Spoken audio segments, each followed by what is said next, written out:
Железничко поврзување со Албанија и меѓуградски воз со кој ќе се поврзат градовите во западниот дел на Македонија.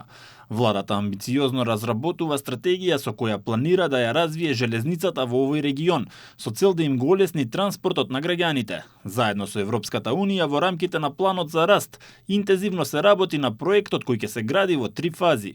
Во првата фаза се планира железничко поврзување на Скопје, Тетово и Гостивар. Во втората фаза се планира пругата да продолжи кон Кичево, а за третата фаза кон Охрид, Струга и Албанија. Целта, како што посочи министерот за транспорт Николовски, е развој на модерен меѓуградски железнички сообраќај, што ќе го намали метежот и загадувањето на воздухот и ќе овозможи побрз превоз на патници. Веќе од следната година се очекува да започнат првите конкретни активности на терен, како продолжение на проектот Градски воз во Скопје. Мојата идеја, ако сакате и еден вид на сон, е да направиме меѓуградски возови, нешто што многу ќе го растерети сообраќајот, ќе намали гужвата и ќе го намали загадувањето.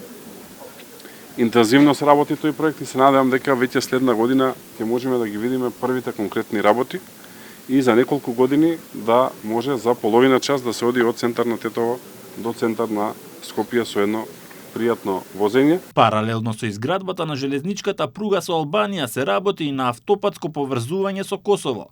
Градежниот факултет работи на основниот проект за патот од Тетово до Призрен и сите детали и информации во врска со тунелот кој треба да биде најдолгиот во Македонија се доставени до надлежните од косовска страна. Во меѓувреме интензивно се работи и на автопатот Тетово-Гостивар. До година треба да бидат готови првите километри. Добро од изградбата на автопатот Тетово-Гостивар. Тоа е автопат кој што го започна оваа влада. Решени се сите прашања поврзани со експроприација. Сега се решаваат прашањата кои што се поврзани со дислокација на водови.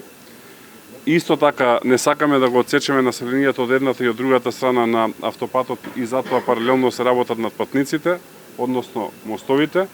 И доколку продолжиме со ова динамика, веќе следната година ќе ги видиме првите завршени километри, а до крајот на 2028 година целосно ќе биде завршен. Инаку јавното претпријатие за државни патишта и Европската банка за обнова и развој подпишаа договор за грант и заеми за изградба на автопатот Скопје-Блаце.